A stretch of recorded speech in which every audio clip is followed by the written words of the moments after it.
How are things going, Brandon? Are you feeling Don't get me okay? don't get me started. My PC has decided to commit seppuku again. So for anyone who knows, last year, since the first lockdown, second lockdown-ish, we've had a new series of graphics cards get released across the world.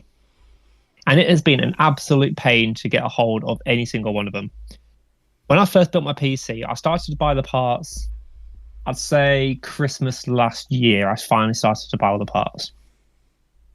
The new parts, the graphics card of the RTX 3070, I really, really wanted. I thought that would be the last piece or so. But because I couldn't get hold of it because of scalpers or crypto miners, I couldn't get hold of one. But I've finally managed to get hold of one.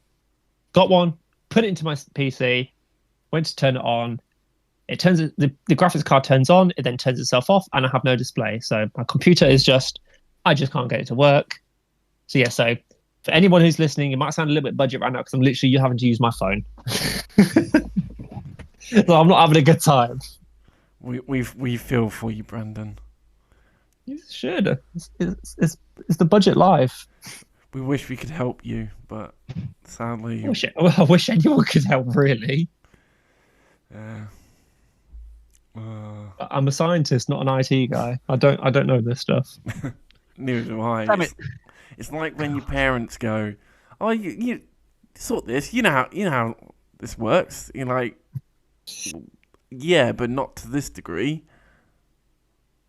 Yeah, I'm starting to feel like I'm that old person who doesn't know how IT works, and it's by my own fault as well.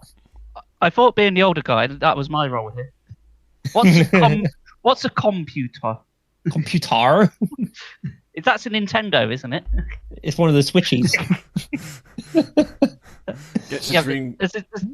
There's this thing where older folks are seen to call like everything that's computer related a Nintendo. Yeah, gets a Dreamcast. That's a Nintendo. Yeah. I was gonna say, because my parents do the same thing. Like if I'm playing anything, like if I'm playing Yu-Gi-Oh, they'll be like, "Oh, you playing Pokemon?" Or if I'm playing Pokemon, they're like, "Are you playing the Digimons?" So like, you'll get them right eventually. Well, what you're playing the Digimons? You're gambling against them, right? You pitting them against each other. It's like, yes, soon will come together. That's the thing. You know how Pokemon is singular and plural for Pokemon, for one and many. I always feel like that's the same thing for Lego. Like Lego is the same thing for one or many, and I hate it when people go Legos. It's just a pet peeve. The Danish term for it's for the translation. It's like let's play. So they'll be like saying let's plays. It's like no, no plural. I've never really sort of paid attention to that, to be honest with you. Yeah. It's always something I see, and I'm like, I hate it when it's like, I'm gonna play with my Legos. I'm like, no, just want to. I hate it. So guys, you may have worked out. We're working on a budget. Brandon's PC is broken down, so if you could build him a new PC out of Lego, that would be fantastic. As long as it's got an RTX 3070 in it, that works. I'll be much appreciated. And if it's got Digimons installed. Yeah, it's got to have the Digimons. Especially them. Freaking victory not achieved here.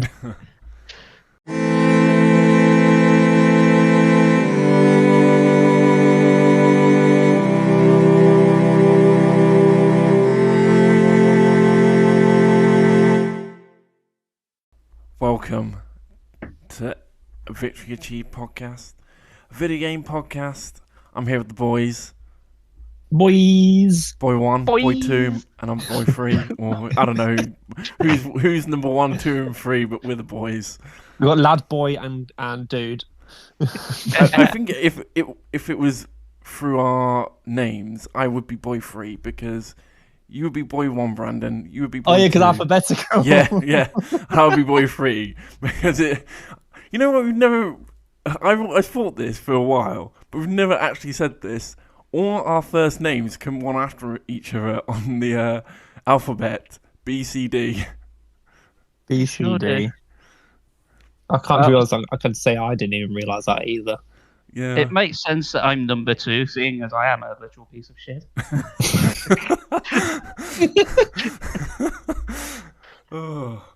Oh my gosh. Even though I was born before both of you. So how's everyone been? Good. Just been life. There's nothing of massive note. Just been life. Just been life. Now that's a phrase you could get tattooed on you. It has just been life because obviously I mentioned it to you guys, but for the audience listening, I'm at the process in life where I'm trying to buy a house. And trying to buy a house when house prices are just rising through the roof and so many people are looking for houses, it's just not a great experience of life, really. Because if you're buying a house as an individual, it's relatively easy to be able to do it because you just have to find something that you as an individual like. Whereas if you're doing it with a partner or if you're doing it with a family, you've got to take other people's opinions into matter here. Yeah. That just makes there are things that you like, things they don't like, or things you have to compromise to make sure you're both happy. Yeah, it's a really difficult thing to do. Oh, I can imagine. No. Well, I would offer to sell you a house made of Lego, but paradoxically, that would actually cost more than an actual house. It basically would, wouldn't it? It would. I mean, I think there's I'm not sure if it's somewhere in Africa or South America, but apparently there's this like really small business who are making like basically recycling plastic into basically big blocks of Lego. And I think they can make like a house for like 10 grand or something. I think I've seen something like that where it's using all recycled stuff. Yeah, like they literally just melt it down, and and apparently it's stronger than concrete, more insulative than what normal houses are made of. So I thought that's pretty interesting. Yeah, it's like I can't quite see it taken to European market though. Yeah. Oh, you don't know. Like people recycle a lot of stuff, and like even actors. And there's that one actor that you just see recycled all the time. Like even Nintendo thought, let's recycle this actor. Like, when you think of Mario, and you hear his voice, and you're like, who would be the perfect person to voice that person? Who never comes to your mind? Chris Pratt. I was going to say Sylvester Stallone. Yeah. I'm going to say Guilford Godfrey. I think we have to talk about the Mario castings. Oh my gosh. I've not actually seen anything about this, so you're going to have to tell me all about this. I will admit, I am looking forward to hearing Charlie Day as Luigi. Charlie Day as Luigi does sound good. I have seen a couple of random 3D generated things on YouTube, just like Luigi doing skits from Always Sunny. I've seen that as well. It's so funny. It's the exact one you put on Facebook. Oh, I want to beat up the kids in the street. Yeah, I don't think Illumination is going to make that scene happen. Frankly, I'm disappointed. But you know what? I think this film's doomed for failure anyway. Obviously, it's going to be a box office smash. That's a no-brainer. But it is Illumination, the same people that gave us Minions and Sing and all those garbage kids films, like the actual bottom of the barrel ones. Could be someone good like DreamWorks or anything. Nah. Am I actually missing something here? Are they making a Mario movie? Yes. When was this announced? Years ago. Where have I been sleeping? Years ago. They did the cast announcements last week. So you've got Seth Rogen as Donkey Kong. Oh my god. Yep. You have Jack Black as Bowser. Really? Yeah. Yeah, really. No. Yes. Is it Anna Taylor-Joy as Princess Peach? Yes. I don't know what you've probably seen her in, Brandon. Have you watched The Queen's Gambit or Split? No. She's also in Bill and Ted's. The last one, Face the Music. Was she? Yeah, she's a blonde one. She's a blonde boy. Was she? Oh, I didn't. Yeah, I'm sure it is. My knowledge of films is non-existent. I'm telling you that now. I may be having a senior moment. Or, sorry, a number 2 moment. I'm sure it is. The thing is, you look at the casting, and it's absolutely wild. But then they put Charles Marionette, the voice of Mario, in the film in a role, in an undisclosed role. It's like, wait, so he's not playing Mario, and you have Chris Pratt? What? I've got a theory on this. I reckon they're gonna kind of do some kind of not time travel as such, but sort of like do the generations of games, and maybe you'll have Charles Martinet as like the NES or Super Nintendo Mario, something along the lines, and then you got like the newer ones. You know, like you do with Sonic, you got like the newer ones, the old ones. Maybe if they're going to do something like that. Yeah. Oh my gosh. Like, this casting is just absolutely weird and wild. Like, I kind of want to watch it just to see it fail. Yeah, I've not got high hopes for it, but I think it's going to be a glorious dumpster fire to watch unfold. Don't get me wrong. As far as Illumination films are going, this is the only one I actually sort of want to see, but it's only out of like morbid curiosity. I was going to say, I feel like there's going to be a lot of memes generated from this. There already is. There already has. How have I not seen these? You've been worrying about your PC. I've been worried about my house and a PC. I've been sleeping under a rock, playing bloody Demon Souls forever. And then... Look, you've been trying to build your PC, you've been trying to buy a house, but you've not been paying attention to the most important things, and that is memes. And then it's Chris and I just going, oh, it's another Mario and Always Sunny meme. Here we go. Strapping tight, boys. There's Charlie Day being the perfect Luigi. Luigi saying the phrase, Pepe Sylvia is fucking phenomenal. I love it. Is there Yoshi and Wario in this? No, not yet. There'll be sequels. Who knows? Wait, what? I was going to... Bloody hell. You know what everything, it's like, sequel here. Apart from the ones you want. Yeah. If we're talking about Mario, I think it's only fair to raise up his rival. Idris Elba's Knuckles in the next Sonic film. What do you reckon? I don't know. We'll see what happens. Honestly, go with the voice casting of Knuckles in like the older games. I can kind of see that working. Honestly, I quite like his voice in the Sonic Adventure battle game. Yeah, I think people wanted Dwayne The Rock Johnson to play him, so... Oh, he's in fucking everything. Yeah, he is. We have a film without him, for God's sake. That'd be so expensive to do. Yeah.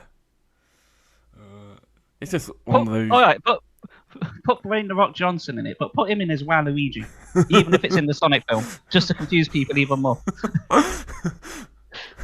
I'm just trying to imagine him trying to voice Waluigi. I'm just imagining him with the little zigzag mustache and a purple hat. I was going to say, if he's going to be anyone, I think it'll be Wario.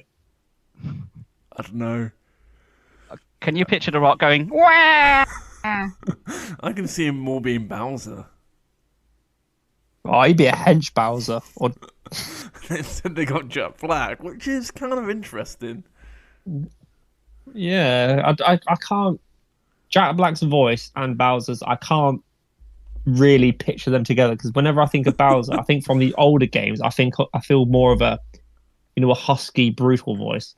Whereas if you look at Bowser's voicing, like in Super Mario Sunshine, for example, that was very underwhelming, in my opinion. Like, I was expecting like a proper villainous voice. I think that whole game, they were like, we're going to try and do a proper story, and I think it was just very underwhelming in a lot of ways, but then you're not playing Sunshine for the story. You're just like, oh, this level. Oh, this island's so cool. Oh, I like how I've done all these levels. But, yeah. Yeah, but the boss battle was just Bowser in a bath. A lava bath. It's still a bath nonetheless. I never beat the level getting to him, and that was fucking solid. Oh, Corona Mountain. Yeah. I remember I just kept running out of water, and then I just was like, meh! Next game.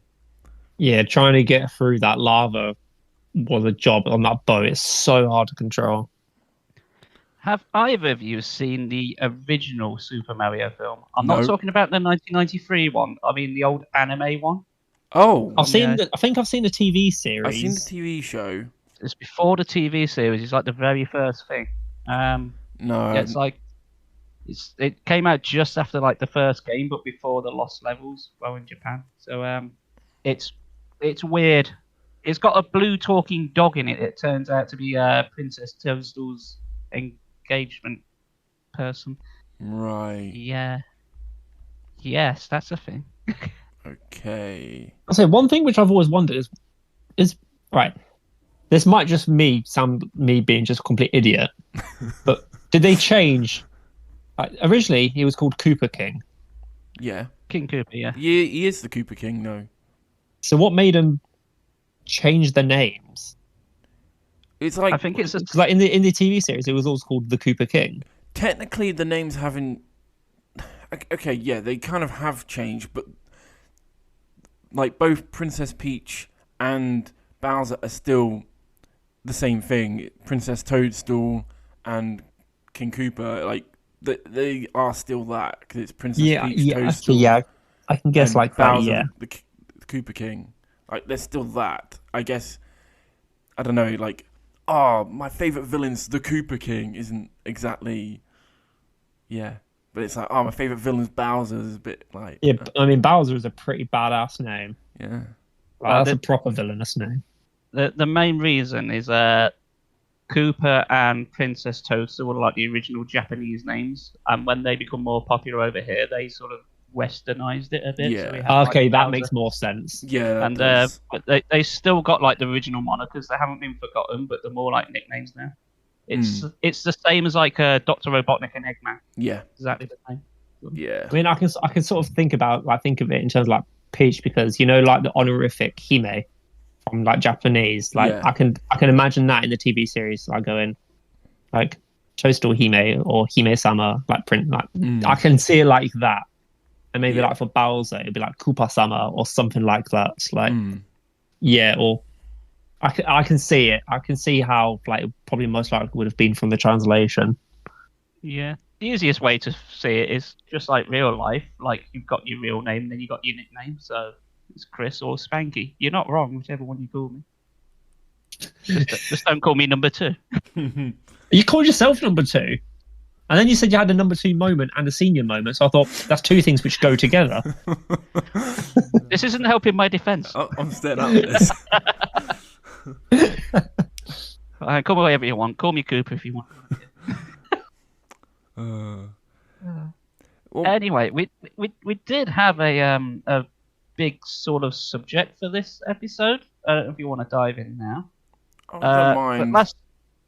But last week, sorry, not last week. Last episode, our big number 10. We hope you've heard it. We were talking about games that we consider like the worst that we've ever played. I still can't remember the Flash game. You still can't remember it.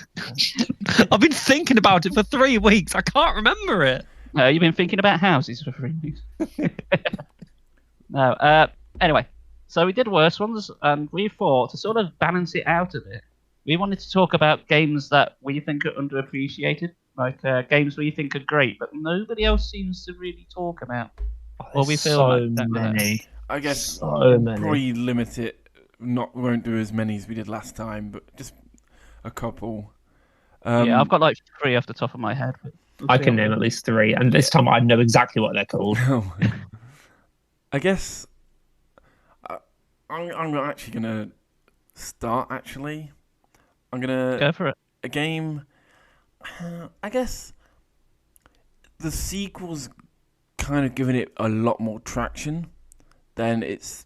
I think people who play both probably prefer the first game, but the sequel's given the whole franchise a bit more traction. Is Killing Floor, which is a zombie killing game, which kind of came out at the same time as Left 4 Dead, and obviously everyone likes Left 4 Dead over more. But I personally prefer Killing Floor. It's more. It's got, still like a survival zombie killer, a bit like Left 4 Dead. Like you have a whole load of zombies, kind of similar to Left 4 Dead in some ways.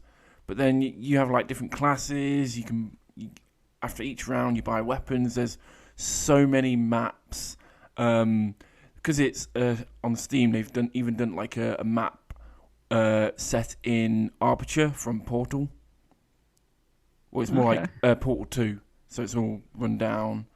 And there's also loads of mods. So I got a mod to have the map of Kakariko Village from A Link to the Past, and it's amazing.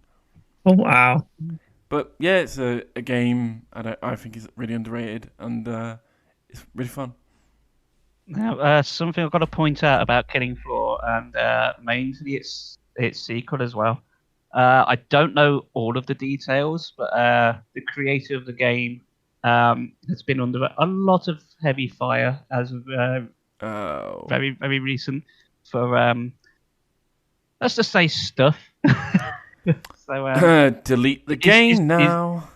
He's not in good books. Oh, great. Is all I'll say. Great. If you want to look it up, go ahead. I've already been scarred by the latest Trash Taste episode, so I don't know. I'll say I've not seen that one yet. I'm a bit behind. If you do, well, I listen to it, but when you do watch it or listen, brace yourself. It's not enjoyable. Well, it is, but it's also not. Like, there's things in that podcast I was like, I can't believe this is real. Oh, okay. That's interesting. Now you're making me want to watch it. But, like, what about you two? What was underrated games? Do you want to go first, Chris? Yeah, I can do. So yeah, there's a couple I want to highlight. The first one that comes to mind is, have either of you played Terminator Resistance? I've not played any of the Terminator games. Okay. I feel I vaguely know Terminator Resistance. Is it an arcade game? No, it's not. Something else then. Probably. Yeah, it's more of a recent one. It's only, I think I say recent. It's probably about 3-4 years old now. Terminator Resistance is basically Fallout Light.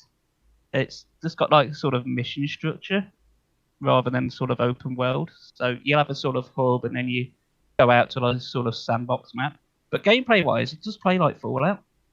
And it seems to get a lot of flack, and I don't understand why. I've played it through twice and had a real good time with it. But not many people seem to like it for some reason. I can't fathom why. It's got like the proper soundtrack in it. It's got all really good sound design. The plot's fine. It plays well. It's not like the most in-depth thing, but if you like Fallout, I highly recommend it. It's a fun, good game. And it's got Terminators in it. Yeah, I do recommend it. I just don't understand why people don't see it the way I do. Probably one of the 7 wonders of the world. Yeah. I mean, it did have some exposure. It wasn't like swept under the rug or anything. It come out and it got reviews, but all the reviews are like 4 out of 10 and probably like 5 out of 10 at max. But I think that's just massively unfair. Seems so. How about you, man? Okay, so this is a game which I hold very, very dear to my heart, and I can't believe it doesn't get talked about as much as it does. But I think probably the most underrated game which I've played ever is Digimon World 1. I adore that game to bits. It's like, I've never played it.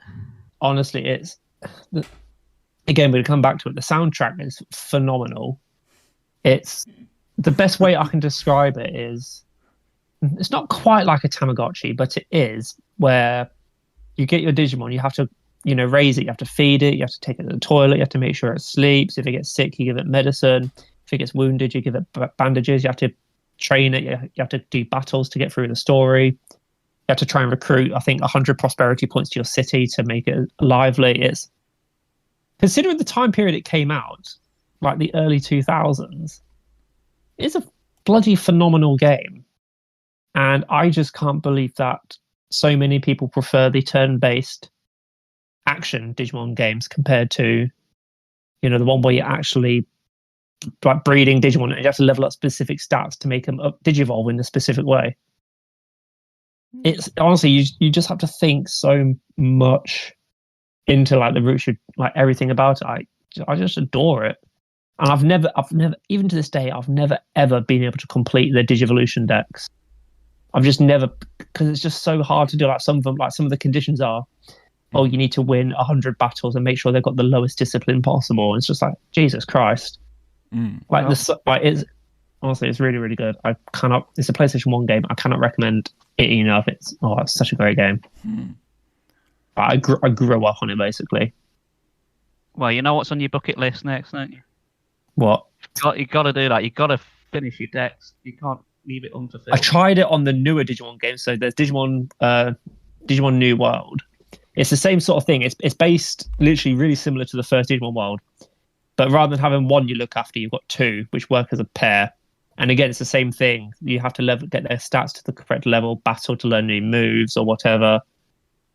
Story's a bit better. The soundtrack's, it's not as good. It doesn't have as much going for it, and it is copyrighted music as well. But it's, again, I really, really like that style of the Digimon games. It's just the fact that you digivolve them, like you don't have to level them up to do it. You just train them and take them to the toilet, make sure they sleep. Like you can go to your Digifarm where you plant meat. You grow meat on a farm, as in it grows from the soil. Like, what's there not to like about that? It doesn't come from livestock. It literally just comes out of the soil, attached to the bone. What's there not to like about that? Are you sure your characters are just not burying corpses in the backyard and you're just digging them back up again? I don't know, because the really ironic thing is that the ones in charge of all the gardening are plants themselves. Okay. So they're the ones who are basically plotting all the meat in the garden. Are these plants triffids by any chance? The poisonous flowers. That doesn't help matters. Yeah. We've got a sort of poltergeist thing going on. It's like all you did was move the graves, but you didn't move the bodies when you built this farm. My work is done, but you didn't do anything. And you're only allowed to get meat once a day. So maybe that's giving them time to go find the next body. Yeah.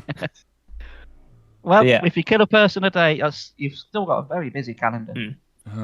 But just on a side note to Digimon World 1, I just want to give a special mention to Digimon World 4 as well.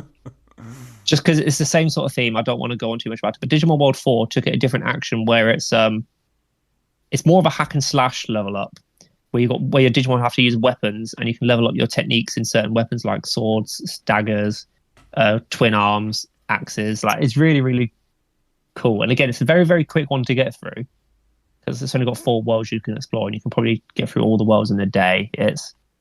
But I just want to give a special mention to that because, again, it's just something which I don't really see get spoke about anywhere.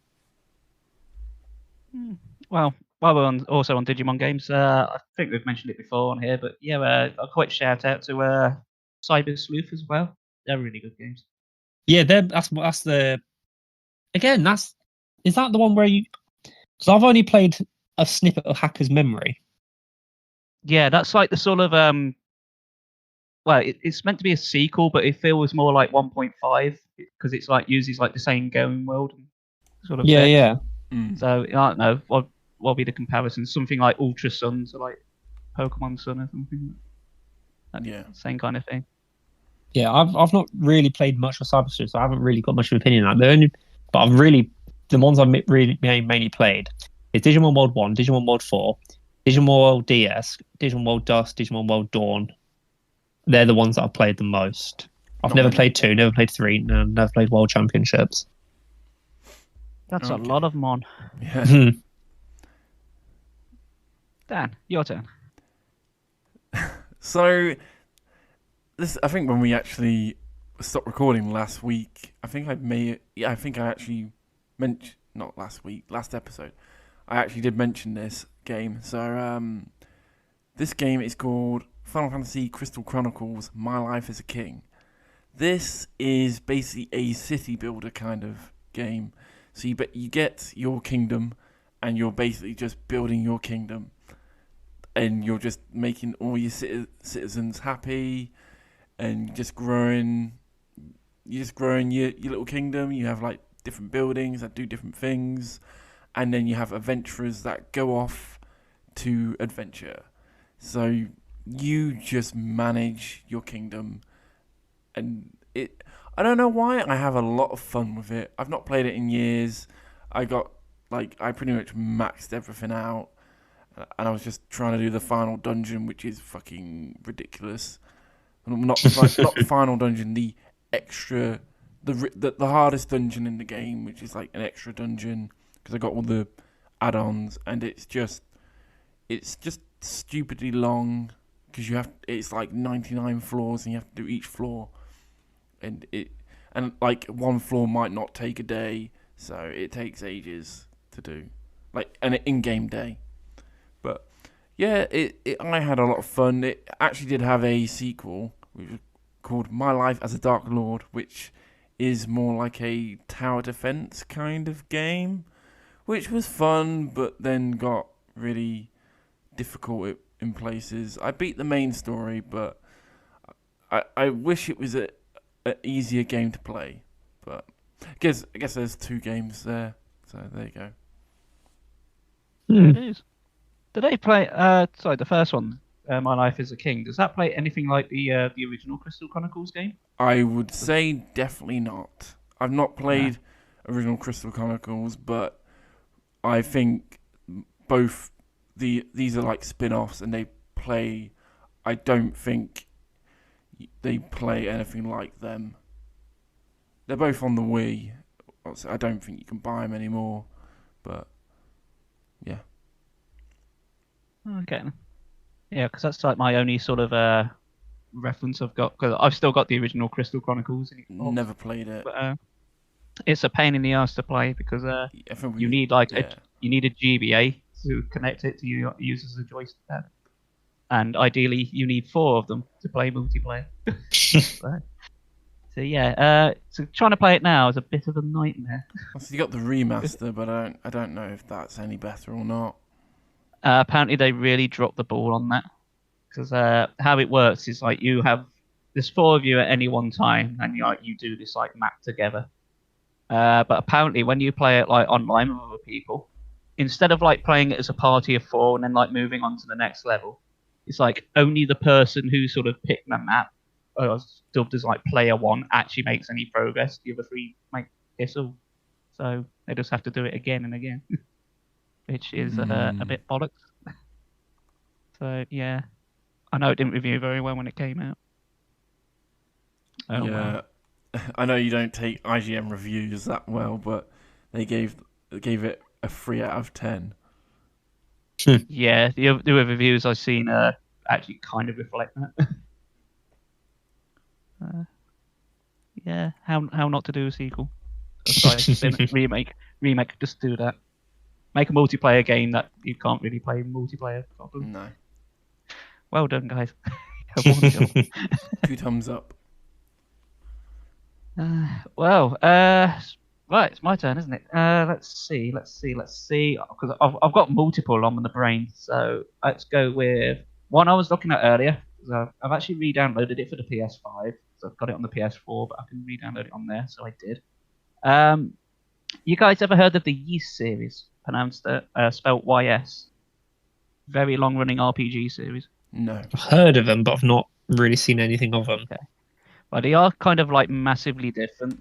Like some of them, they're all like RPGs, but some of them are like side scroll, some are like top down. But the one I want to give a shout out to was not the last one, because they've recently had number 9 released, but I haven't played that yet. But number 8, I played that. I think it came out 5 years ago, but I only played it last year. My God, it's such a good game. It's called Lacrimosa of Dana. It sounds like a silly title, but Dana is one of the characters. So. The premise is you play this lad called Adol, who's like the sort of main character throughout the series. A bit like Link. It's got like a sort of similar thing going on. They're not like quite the same, but they are in a sense. Basically, you're on a boat off to your next adventure, full of people, and the plot is basically the boat crashes on a desert island, and most of the plot just revolves around like you trying to survive and building up a camp, like finding like the rest of the survivors from this boat. So it's not like a big like go save the world like a lot of other like JRPGs are. It's like literally like, no, you're just on this desert island, just go and explore.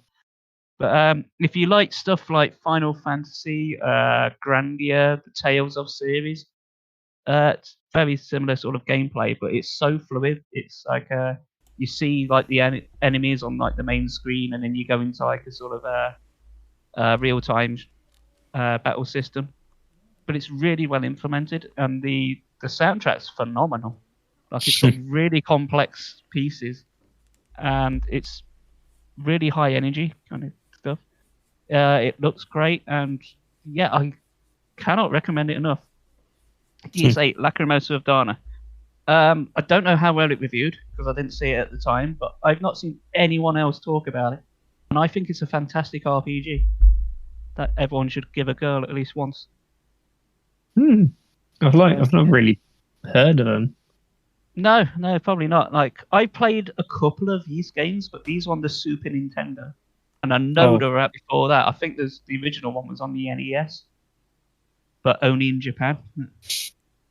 But yeah, it's massively different. I did play one on the PSP. I forget which one it's called. Another used title, but that was like a sort of top-down one, so it's very very different. But yeah, honestly, you say Lacrimosa of Dana, fantastic game, really good. I did a small burp there. You're so good. The gas. My inside are getting carried away. Yes. Well, Brandon.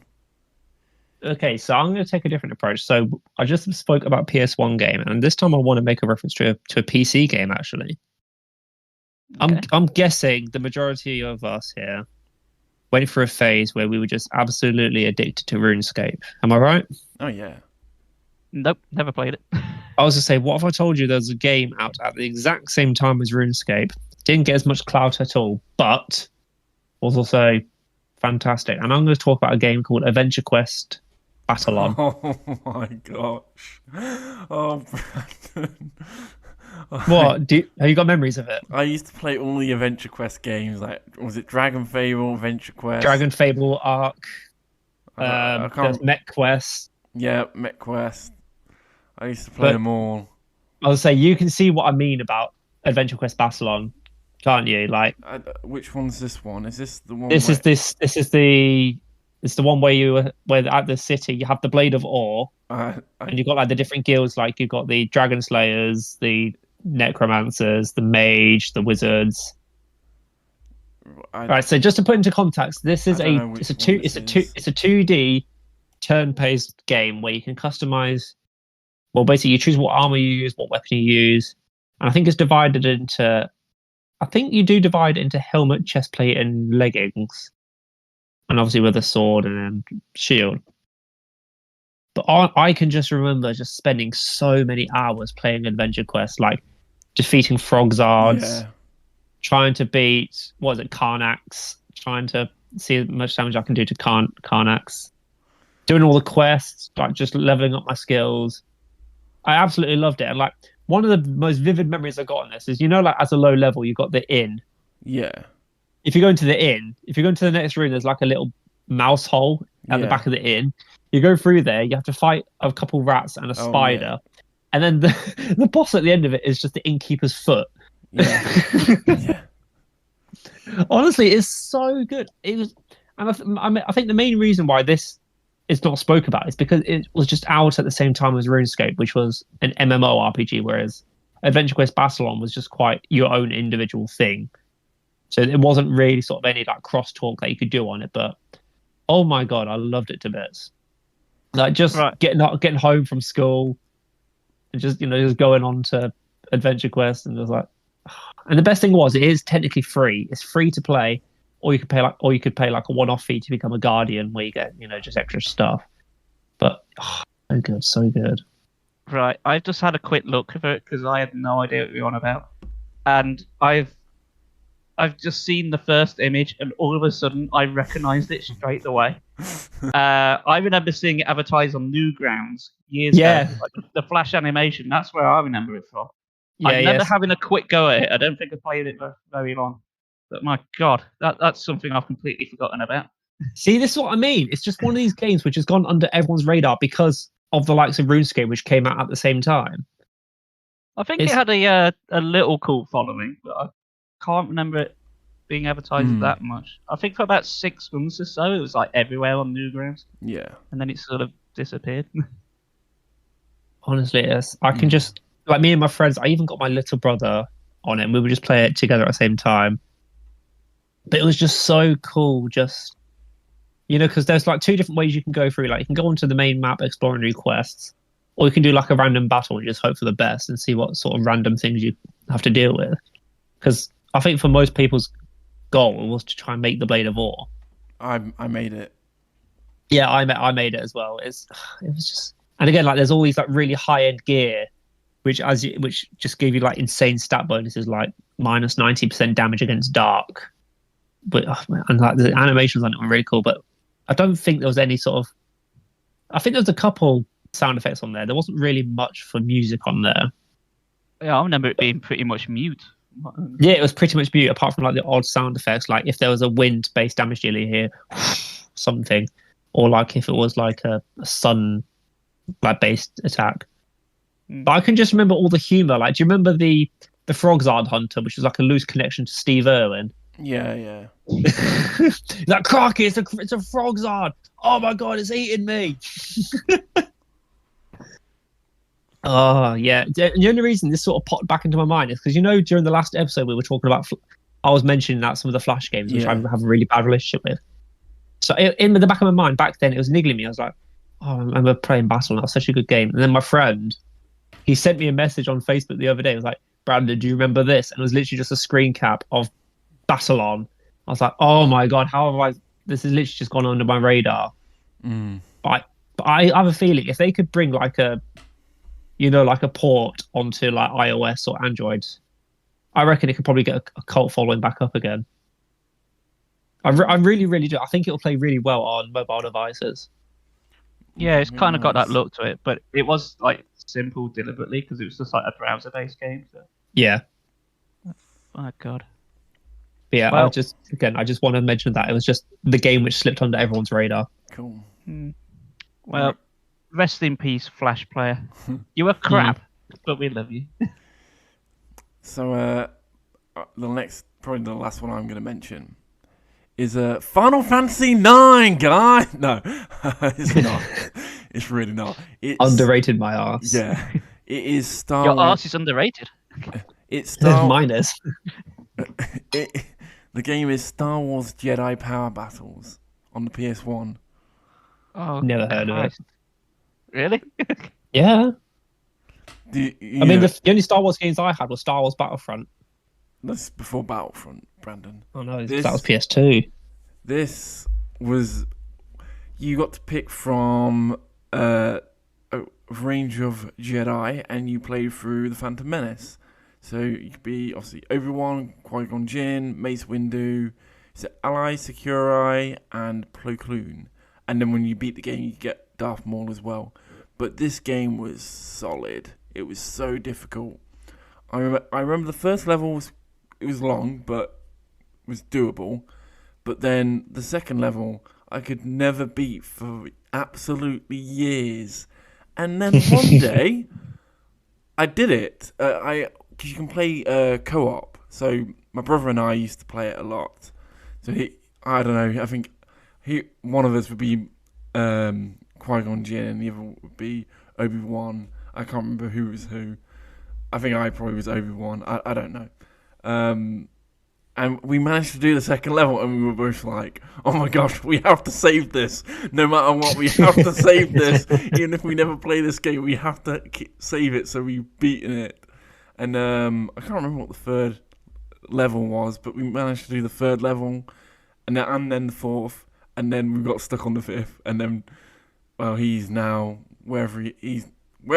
Yeah, where's my brother? I know where he is. He's in Cleckheaton and Leeds, but we never finished playing it. But I still remember beating that second level with him, and we're like, oh my gosh, we've done it. We've beaten the second level. Oh my gosh. So yeah, one of mum's friend's sons had the game, and that was the first time I saw it. But I think he'd actually completed it because he had Darth Maul, and I was like, what the fuck? It's a very difficult game, but I had a lot of fun with it. Right.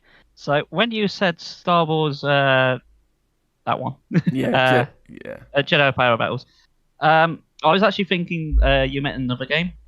That game being Star Wars Masters of Teräs Kai, which is a fighting game on the PS1. Oh no, which is kind of like Tekken, but with Star Wars characters. No. Except it's completely broken. You do get to play as a Tusken Raider called Hor. And you can also play as Han Solo, and he's completely broken because everyone's just uses melee attack. Apart from Han Solo, who's got a blaster, so he can literally stand at the other side of the arena and just shoot you to death. So it's very well balanced. It's like Odd Job. Yes. Nobody plays Odd Job in Golden Knights. No one did. No, even Golden Guns. Slappers only. That's what we want. It was the same in like Nightfire. It was like, who's Odd Job? He just kills everyone in one shot when it uses the hat. Yeah. The only reason for Odd Job existing in that game is if you've got to play with like your little brother or sister, just let them win. So just let them play as Odd Job. So even if you try to kill him, you can't. Right then. Pick number 3 for me. Now, I've got 2, but I'm going to go with my gut on this. And I'm not going to say so much a game, rather more of a studio, which I think gets underrated. That studio being Focus Interactive, or Focus Entertainment. And they're mainly responsible for the games The Surge, like The Surge 2 and Vampire, which you may have heard of. But yeah, I've played a little bit of Vampire. Yeah, but I think they don't really get a bad rap. These Focus games all have a similar sort of theme to them, and that theme is jank. Like they are literally held together by sellotape. They are fun to play, and they like The Surge, like the first one. Not a lot of people like that. They sort of like write it off as a Souls clone, and yeah, it kind of is. But I've had a lot of fun with that. Second one's even better. Second one just like improves it in every way. But I really like the first one, and Vampire I thought again was good. Again, it's like what if Dark Souls but vampires?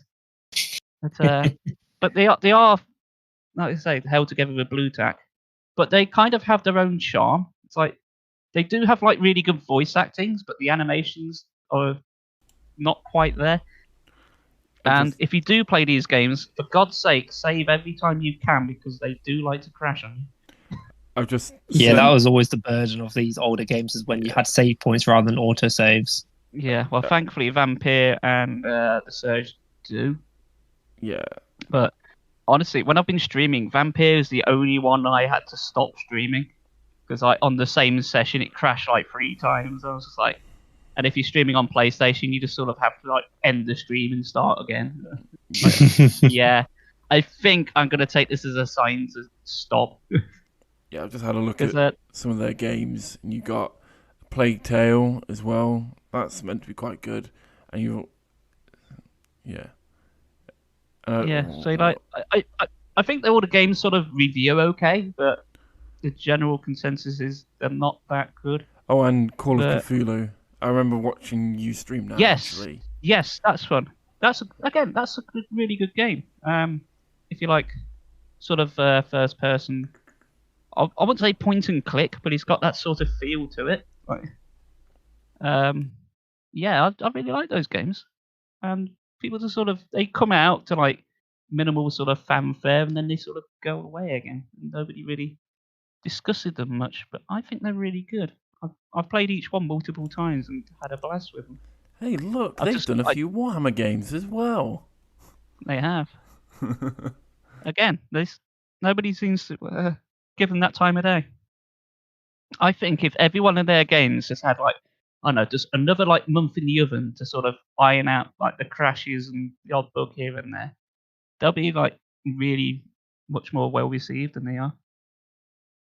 But honestly, the Surge games, especially the Surge 2, if you've not played that, please go and play it. It's fun. It's Dark Souls with robots. What more do you want? Looking at their library of games, I've played none of them.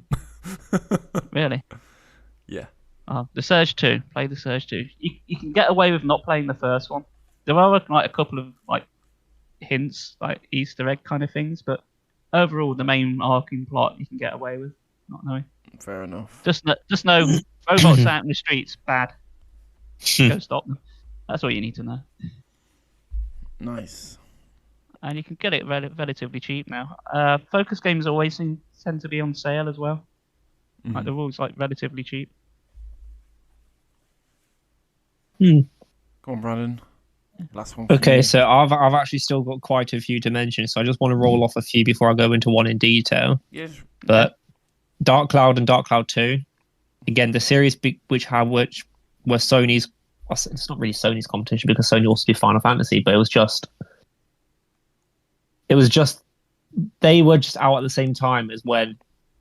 Well, it wasn't even at the same time, but it's just one of these JRPGs which just slipped underneath a lot of people's radar because of the likes of Final Fantasy. Well, you've spoken about this or Dark Chronicle in detail before. Dark Cloud and Dark Chronicles, yeah. So again, two series highly underrated.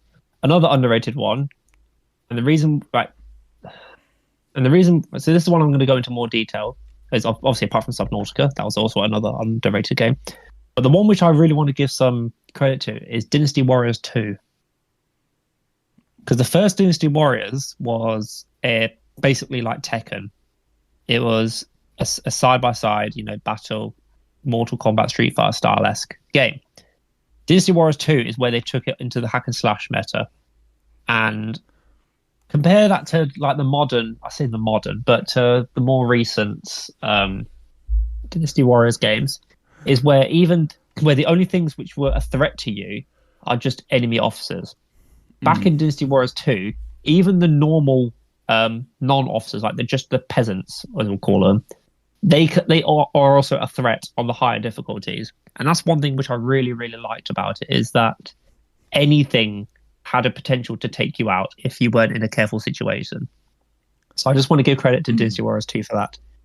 But the big one of the Warrior series, which I want to give shout out to, is the Warriors Orochi series. Oh my god! Is this another like kind of Dynasty Warriors? Yes, it's a combination of Samurai Warriors and Dynasty Warriors together. Mm-hmm. So you've got all the playable characters from Dynasty Warriors, all the playable characters from Samurai Warriors, against the Japanese, Chinese lore. So in Dynasty Warriors 1, the main villain is Orochi, who is the Serpent King.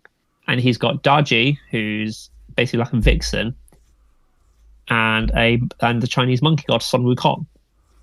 And so that's again, and they've also got like the unique characters which come to these is like they're all named after snakes. So you have like Rattle, which is named after rattlesnake. You might have all these villains which are just named after snakes. Then we move into Dynasty Warriors 2, which again you've got Orochi, Daiji, Sun Wukong, but you've also got one like Kiyomori Taira, which is basically like an ancient like a priest, but he's just trying to revive the Serpent King. But again, it was just they've now brought in the extra characters because obviously between the releases of the Warriors Orochi, you've had either the Dynasty Warriors or the Samurai Warriors franchise move up a step, which means there are now more playable characters. So they bring these in. And the thing which I love about these games as well the most is that they also bring in the soundtracks from each of the games. So it's basically like this game is just a library of all the playable characters from Dynasty Warriors and Samurai Warriors and all the soundtracks which come with it. Like Warriors Orochi 1, 2, 3, and 4, especially 4. 4 is, oh my god, they really stepped up in 4 because you've got playable characters like Zeus, Ares, like from those mythologies. And then you've got friggin' like I think it's Warriors Orochi 3. They brought in like Susanoo. Like it's just absolutely brutal. It's so good. And I got really, really lucky before COVID sort of really happened. I think it was just the year before COVID. I went to a Comic-Con. Well, it wasn't even a Comic-Con. It was I think it was a video game convention, but I can't remember which one it was. It was over in might have been Birmingham, or no, it might have been London or Birmingham. I can't remember where. But I managed to pick up Warriors. I think it was Warriors Orochi 4 on the PS4, and bearing in mind it only recently came out, and I picked it up for 20 quid. And I don't think the people selling these games realised just how frigging important this was. So I managed to get a right bargain of this newly released game for 20 quid, and it blew me away. It absolutely blew me away. Like, just everything for it. So if you're a fan of hack and slashers, like the Warrior series, please go out and play the Warriors Orochi series. So good. Yeah, I think they're the ones I'd have to say are probably the total most underrated for me. Okay. Sweet. Cool. I guess is that what we want to say about those underrated games? Play them, damn it. Yeah, play all of them. I guess kind of following what you're saying, Brandon, about Dynasty Warriors, I kind of want to talk about a film. I know Chris has seen it. And I haven't seen it. I know. It's quite a new film. When I got into the cinema, and after I had a little escapade, a little drama before the film started, when it actually started, and it did the backstory of the villain, it had a certain moment, and I watched it and I went, this is basically Dynasty Warriors. And this film is Shang-Chi. Do you know which the first bit, Chris? Yes, I'm very familiar with it. Yeah. That bit, I was just like, this is just Dynasty Warriors. I don't want to go into too much spoilers. I say I really want to watch it now. I want to watch it even more now that you mentioned it's like some sort of reference to Dynasty Warriors. To be honest, you don't really need to see any of the MCU films to watch Shang-Chi. I have a feeling it's a standalone entity. Yeah. Like, there's a few... For the most part. Yeah, there's a few, like, characters where you'd be like, oh, that's that from that and that from that. But generally, you don't need to... Yeah. But, like, they're talking about the backstory of the main villain. And he just comes in with the 10 rings and just blows like 100 guys just into the air, and then he's just like flailing with these like whips, and I was just like, it's just Dynasty Warriors right now.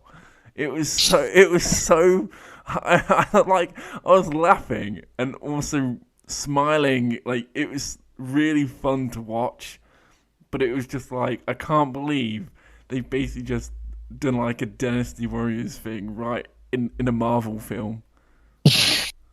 So in that past paragraph, you said the words rings, blowing, and whips. So if you like all three of those things, then Dynasty Warriors might be for you.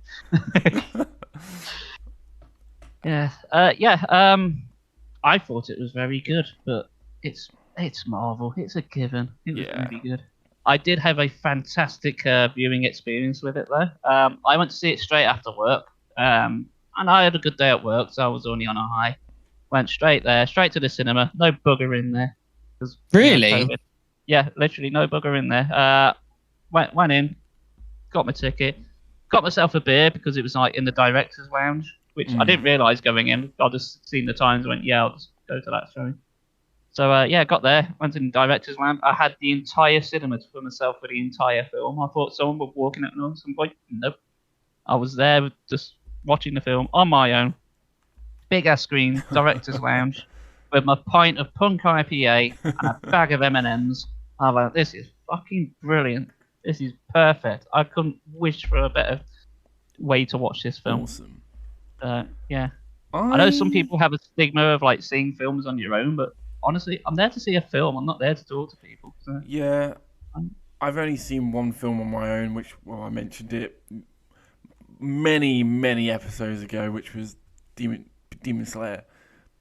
But I think I wouldn't say no to going to see a film on my own if I wanted to see the film.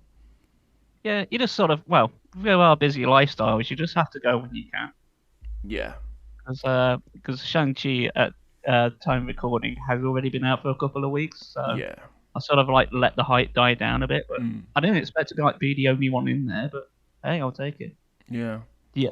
The only other time that's happened for me, although I wasn't quite on my own, I had my dad with me. But the last time that happened was years ago when we went to see the League of Gentlemen movie. It was just me and him in there.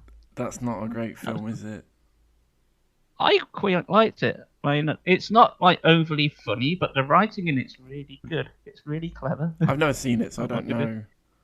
You know, well, I really like the series, and it's got like a sort of different humor to the series, the film. But yeah, I think it's a good film. It's not like laugh out loud funny. It's got a few moments in it, but it's more the actual plot itself, because it's like kind of meta. I don't know. We thought it was quite clever.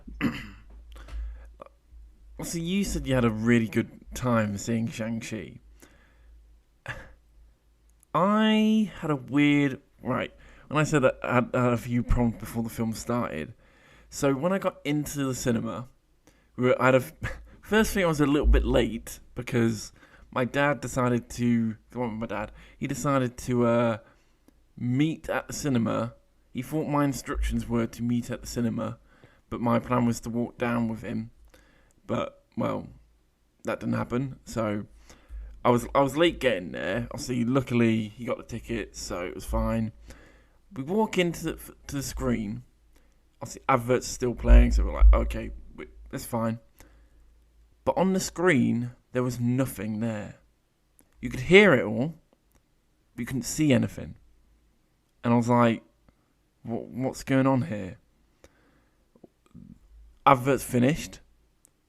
Then the film started. Wait. Nothing. And I've never got out of my seat as quick as that.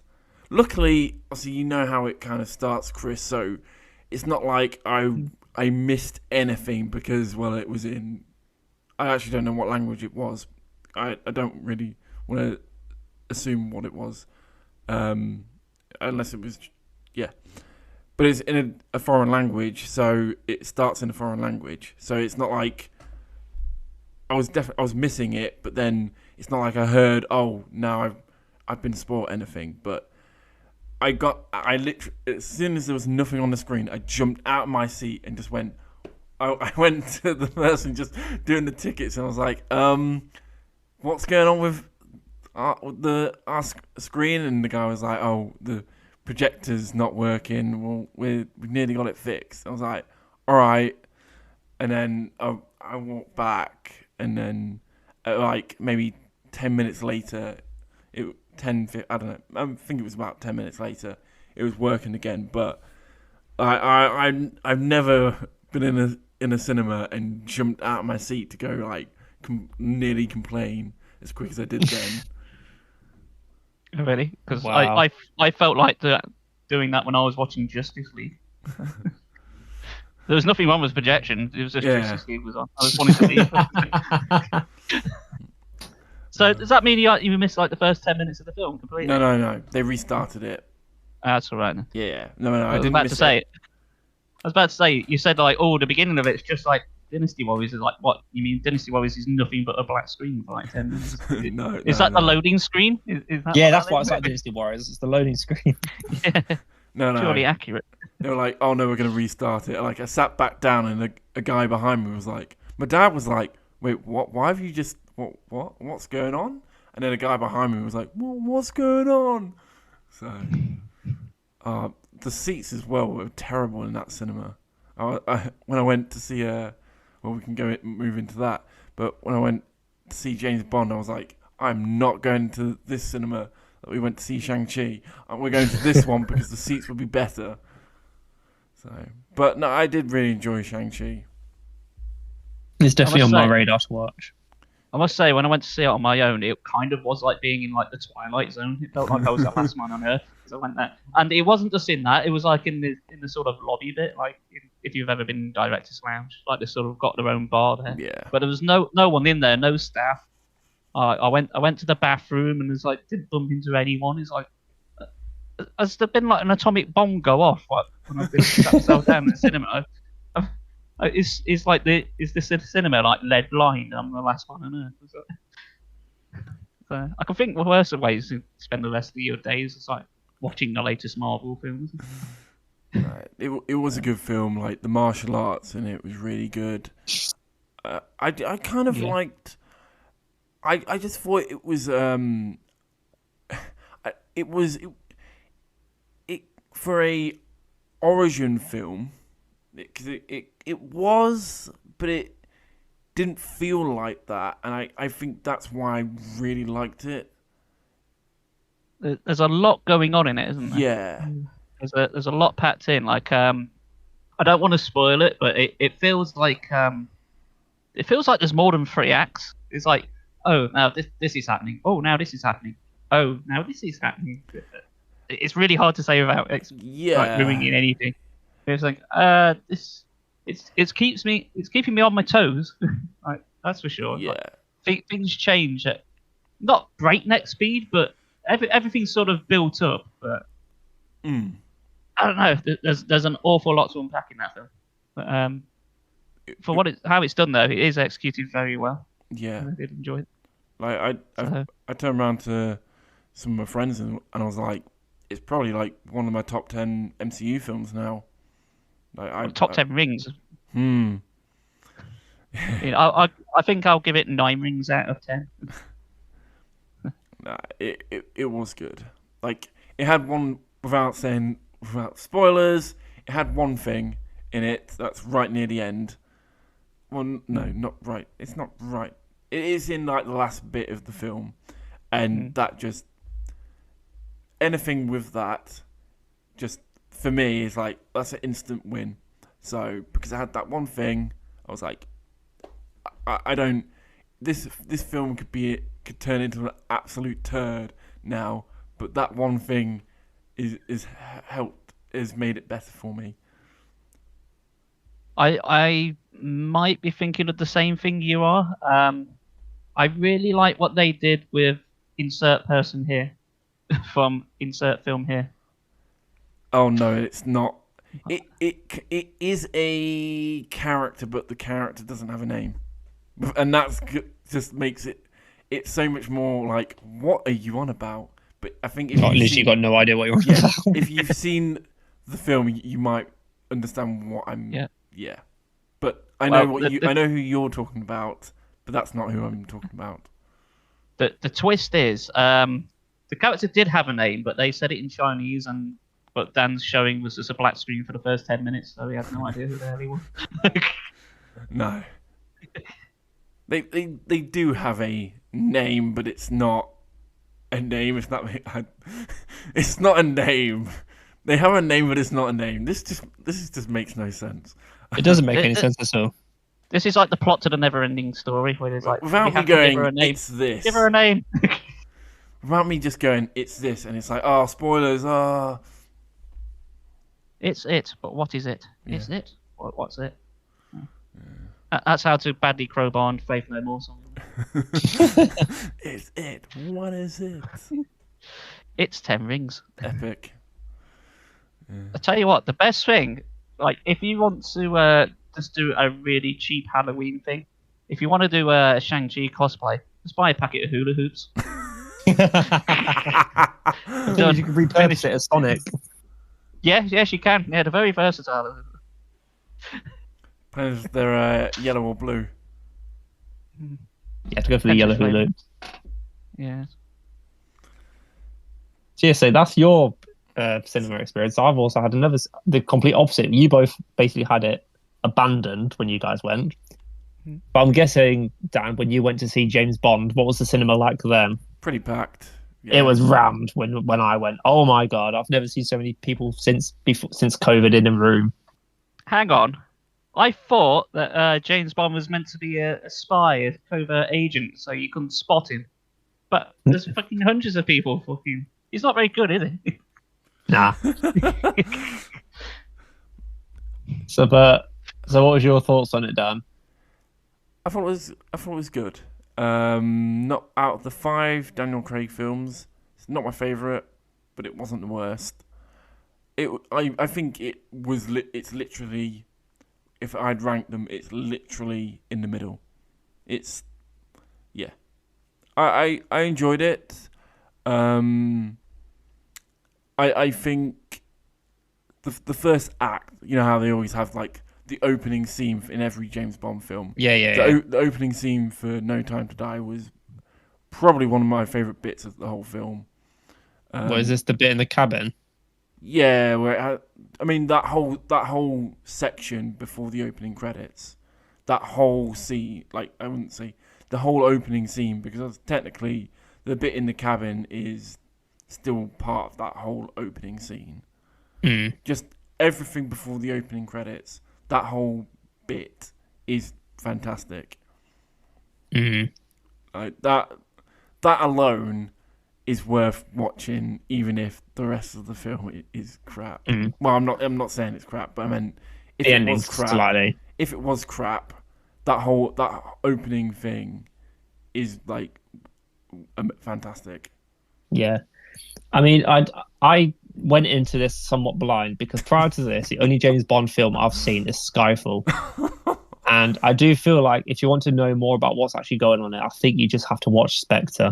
Yeah, you definitely do. You really need to watch Spectre before you watch No Time to Die, because the amount of fucking references they had to Spectre in it. It's not just it wasn't just to Spectre, it was to like everything. Casino, Quantum, Skyfall, Spectre. It was to all four of them.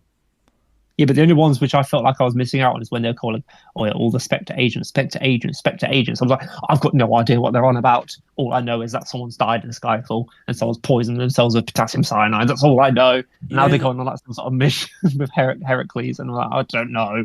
But you know the grave that blows up? Did you not Yes. know? Did you not know who that was? No. Oh my gosh! The only thing I can guess is some chick he had an affair with. No, it was the Bond girl in the first film.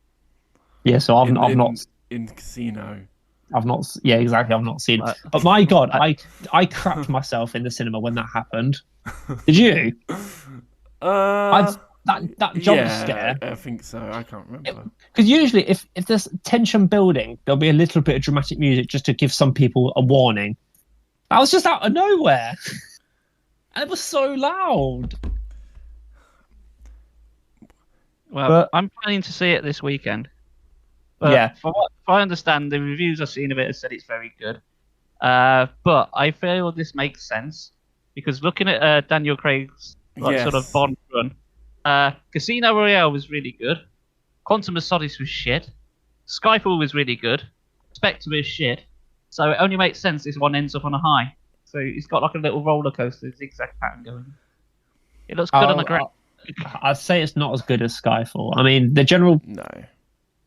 I mean, I think the one thing I think which frustrated me the most in No Time to Die, without like too many spoilers, is just plot convenience. Yeah, it's the same with so much stuff you watch, but yeah, it's just plot convenience. Bond has always had plot convenience. Yeah. Isn't it funny how every single gadget he gets from Q in every film comes in handy at some point? Like, what would have happened if he went on a mission without like his magnetic watch when he needs it? It's like, oh, I only have some dental floss that can strangle someone. That's not going to help me in an explosive fireball. It always seems to be the way it goes. But yeah, there were some parts of it which I did genuinely really, really enjoy, and some parts, was quite gripping. Some parts I was just like, really? But overall, I did still enjoy the cinema experience with it. Yeah. But yeah, I'm just sort of, it's just an uncomfortable.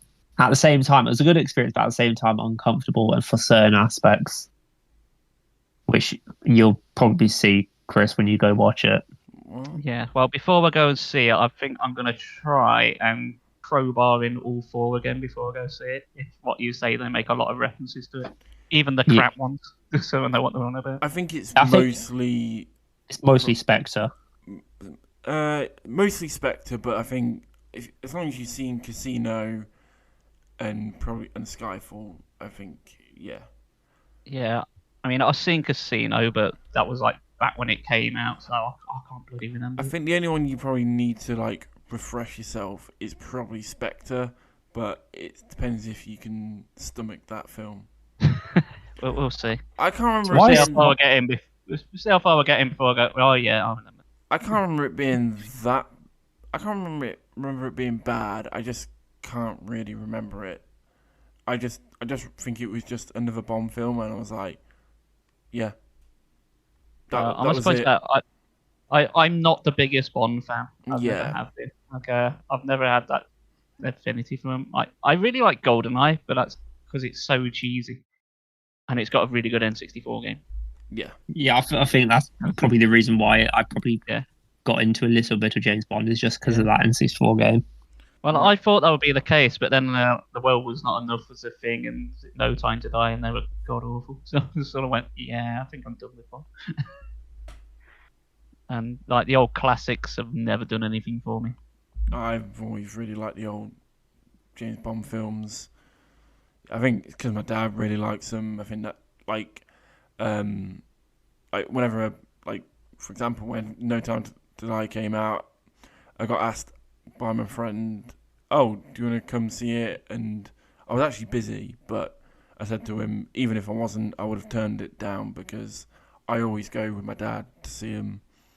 Like, it's kind of every Bond film I've seen in the cinema, I've been with my dad, and so it's just kind of, even if my dad, it's just my dad, but it's, to me, it's just kind of a tradition I have with my dad, even if my dad never sees it like that, or doesn't put much any thought to it. To me, it's something I like to do with my dad. So, Dan, that's very fair. Yeah, that's very sweet. Yeah, I still remember going to see Die Another Day with him and my brother, and we missed like the first 10 minutes. Seems to be like a running theme of you in cinema. It's like just missing like the first 10 minutes and parts. No, I understand if you're trying to miss the adverts. No, only just like one or two times. Most of the time, I'm there early, especially with my mate who books cinema. Like, I kind of have to be there on time or early. So, yeah. I don't mind getting there early because I normally am. I normally get there for exactly when it's showing says. I don't mind watching trailers, adverts now. But there have been some films I've seen where the best part of the viewing was sitting down and listening to the Pearl and Dean theme. Best part. It's not a complete cinema experience if you don't get that theme. Got a little bit of Pearl and Dean.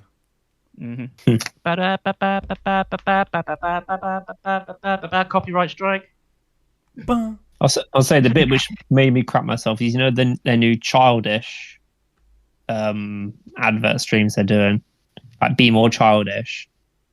Like the first time that advert came out with the flying pig, you must have seen it with the Pearl and Dean stuff. It just comes out with the rainbow letter saying childish, but there's one of the letters which I think is a pizza, and it just screams. And when I went to see, I think it was Monster Hunter in cinema, it was so loud. Oh my god, it was so loud. It cracked me more than the rest of the film did. Well, I'm starting to come to the quick conclusion, Brandon, that you don't like loud noises. Well, if it's like sort of unnecessarily loud, because I at least want to, have some sort of hearing after the film. Well, I listen to death metal really loud, so I can't say this. I work in a loud factory, and I also listen to music on full blast in that loud factory. And I work in a lab where you got loads of machines making noises, and if they stop making the noises, when you start to panic.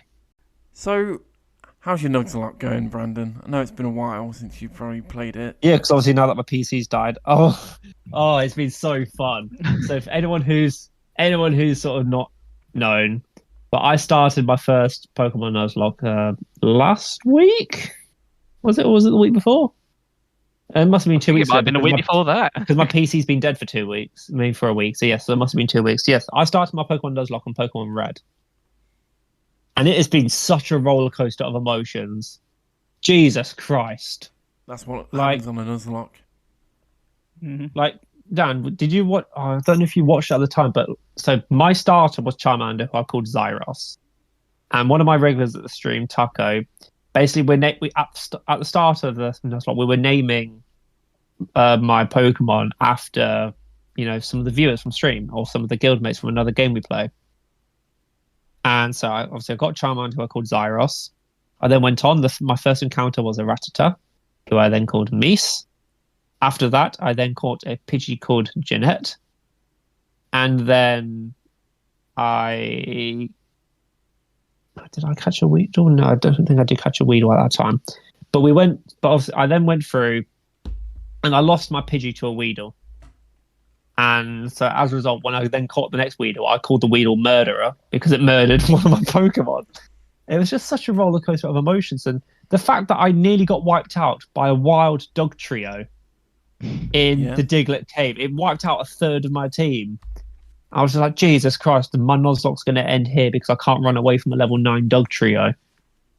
Oh, yeah, I've really, really enjoyed it. It's been so fun doing it, like just interacting with the people on the stream. Tell you what, those Dug Trios are worse in Fire Red because that's when you got the Poké abilities and they've got like the sort of sand traps so you can't escape. Yeah, arena trap. Yeah, bastards. How? Yeah, I just think this is poetic. Like you're playing the Nuzlocke on like really hardcore difficulty because if you lose them, you put them into your PC, but just to make sure that you cannot get them out ever again, you put them in your PC and then your PC dies. Just to make sure you cannot get them.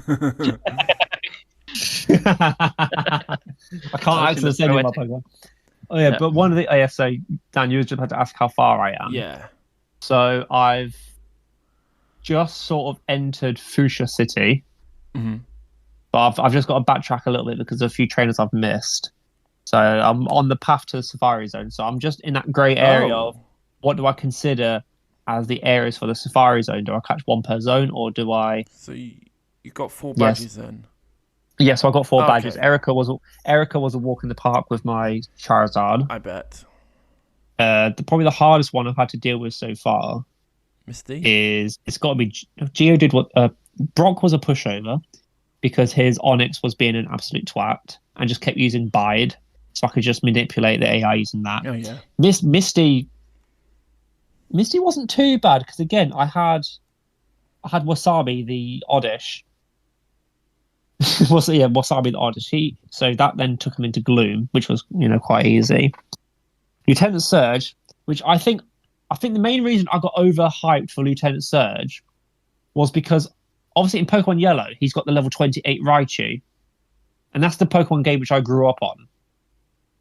And obviously, and I didn't realize that he actually had different Pokemon in Pokemon Red and Blue. Yeah. So he had the Voltorb. He had what else did he have? But yeah, it wasn't just that massive OP Raichu. I mean, I've had times where I got ambushed by Gary, who I called John, and because I got quite scared because on Pokemon Yellow he had that level 20 Fearow who used to basically dominate my team, but he doesn't have it. So I'm starting to notice these subtle differences. But possibly, if you go onto my Twitch clips, you will see the moment where I start to catch Snorlax. And so I was in this endless repeat of send him to sleep, do some damage, paralyze him, do some damage. He then falls asleep, and they're basically like an endless cycle of this. I paralyzed him. He maybe had a quarter of maybe a third of his health left. Most of my attacks were just taking off tiny chunks of his health off. My Wasabi Vileplume gets a critical hit and just launches his HP down. No, because obviously I really, really need Snorlax because it's such an OP Pokemon in the first gen. It then got down to really, really low HP, paralyzed. And then throw my Great Ball, caught it. And then when I look at it in the Pokebox, it literally had 1 HP. And I was like, oh my God, that was so close. Yeah, I underestimated just how much of an emotional roller coaster a Nuzlocke can be. Yep. I myself actually finally finished my Pokemon Ruby Nuzlocke. I was like, I need to finish it this year, so I brute forced my training. I did so much grinding.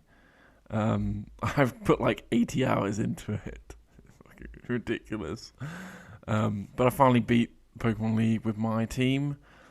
I lost my starter just as I got to Victory Road, I lost maybe how many? I think it was just about 10 Pokemon overall. I lost one in the league, which my team by the end was a Groudon.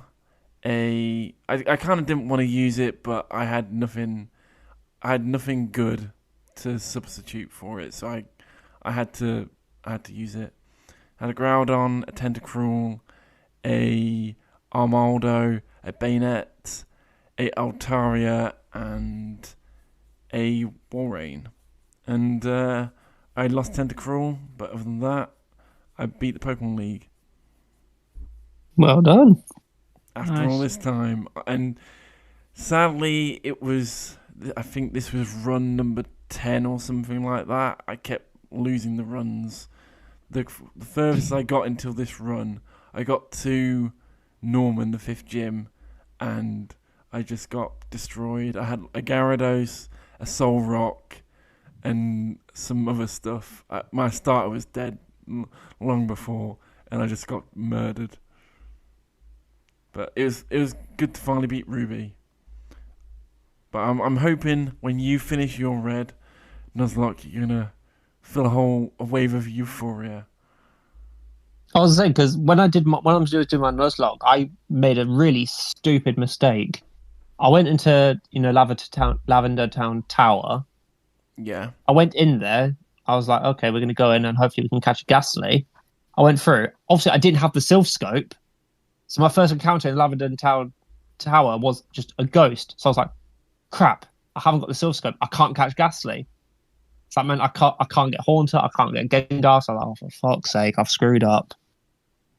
Right, the amount of this army of Rattitors I've got as well is like steadily accruing. Honestly, man, I've never been so sick and tired. Obviously, Zubat as well. The thing is, 2 of those. You've got a whole load of great encounters still to come, so I wouldn't worry. What did you get? What was your encounter in Celadon? I got Eevee. Okay, have you evolved it? Yeah, I've got Sebastian the Jolteon. Okay, perfect. Yeah, I was about to say that's probably your best bet. Because I'll tell you, because there's no way I'm going to get another electric type. So I missed out on Magnemite. Flareon's shit, because it was another fucking Rattata. Yeah. Yeah, I would have said Jolteon's probably your best bet. There's so many water Pokemon, you don't need a Vaporeon. Flareon's shit. You could just catch a Gyarados and it'll do you well. You're going to get a Lapras if you decide to get that encounter. Yeah. Unless you want to get a Hitmonlee. I don't think I can technically get Hitmonlee because I've already chose a Pokemon in that area.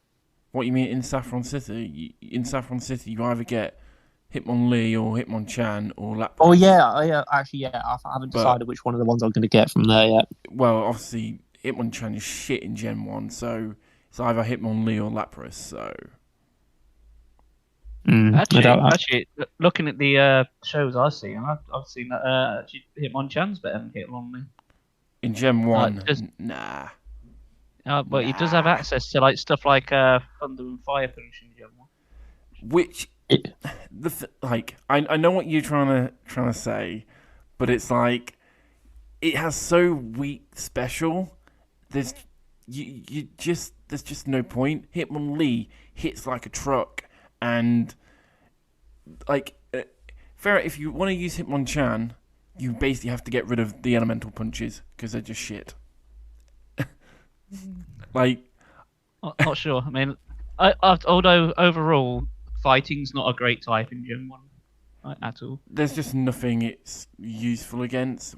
Normal and that's it. Whereas now and Rock. And because Psychic is so broken in Gen 1, Psychic is so OP in Gen 1. Ridiculous. It's just like when we get introduced to Dark and Steel in Gen 2, they became OP. I don't know, but yeah, yeah. Steel a bit, not so much Dark. Because one of the foreruns that I can think of is Sneasel, and Sneasel's shit. Yeah. Steel is OP. Sneasel and Weasel. Steel is still OP. Yeah, because do you remember how hard it was to take out that Steelix if you didn't have a fire type? Water type. Yeah, or electric type. Or ground type. Ground type's your best. Oh, yeah. Ground type. Although that said, if you try and use Steelix, again, it's like Onyx, it's still a bit crap. Yes, he's a tank, but he can't hit for much. Yeah, it was when you had at the starting area. Wasn't there like in that starting area? Wasn't there like a small chance of Skarmory, or am I being daft? Which starting area? Just as you leave the starting town, you go up. In which game? Gen 2. Oh, I know. Yeah, but you have to go from Blackthorn City, so where the 8th gym is. Yeah, I was just trying to remember. I know it was that. Yeah. Yeah, I think it's the same route, but you have to come from the top. So and it leads down to like Route 1, but you can't access it the other way up because of a ledge.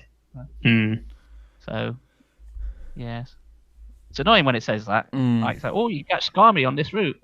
Oh, but not from that direction. You have to come back at like near the end of the game. And then when they released fairy types, that was busted. I still think fairy is quite strong. The thing is, still the best typing is like there's a whole load of them, but like dragon's still up there is one of the best. Steel is still one of the best. Like, even though fairy's really good against dragon, so dragon's still really powerful. So fairy is still strong though. It's been nerfed a bit though in the recent games. But I say Steel and Dragon are still up there. It's two of the best. I suppose if we're picking worst types, it's got to be Ice and Bug, right? Ice is the worst type. Ice is the worst type. Hasn't really got anything apart from Dragon, which is super effective. Of Dragon and Flying. It's good against a few things, but it just has way too many weaknesses. That's Fire, Rock. Yeah, I think is it a Bomber Snow? I think is like the single worst typing because it's like grass and ice. It's just no. Yeah, no. Fire will ruin you. You also had the Alolan Sandshrew and Sandslash, kind of exactly the same. I think there's a way to have it times 8 damage, which is just ridiculous. That's just sad. Yeah.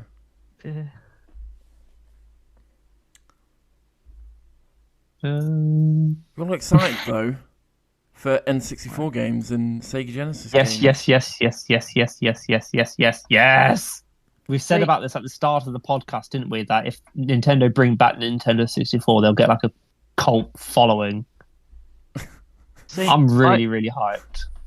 So yeah, basically in a nutshell, like they're re-releasing games on the Switch for like the N64 late Genesis, but I can't get excited like you guys seem to be because it's just the same games again. I'm not as excited as I think Brandon's really excited. I don't know why. They're already available. The main reason I'm hyped is because the availability of paying, not emulating, but actually paying and buying safe and working Nintendo 64 consoles, Nintendo 64 controllers, and Nintendo 64 game cartridges is quite a bit of a challenge. And being able to just have it, you can just take it on Switch, you can take it anywhere. It's just great, and especially because some of the games they've teased are games which I absolutely adore. Like the one which I mentioned at the start of the podcast is Banjo-Kazooie. They're even bringing out the Legend of Zelda games. They're bringing out the original Super Mario's. They're bringing Yoshi's Story. Again, though, they've already been re-released several times. So. Yeah, I don't care. It's like, well, Yoshi's Story was like, well, you could get that back on the Wii and the Wii U. The one with the book? Yeah. Was it really? Yeah, I've got it on my Wii. Well, I didn't know that. So again, because but if it's on like the Microsoft as well, like I'll say it's on the Xbox 360, but I've no longer got that Wi-Fi adapter. So does that mean I therefore need to get the Wi-Fi adapter for my Xbox for me to be able to play Banjo-Kazooie?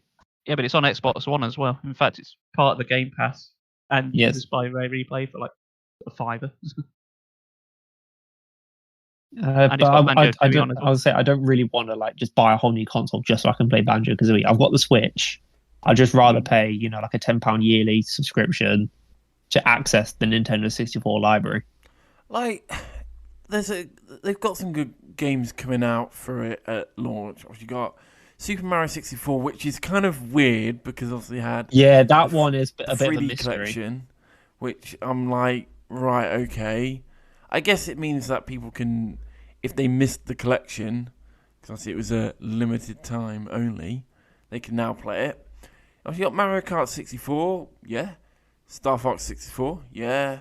So Yoshi's Story, Ocarina of Time, definitely.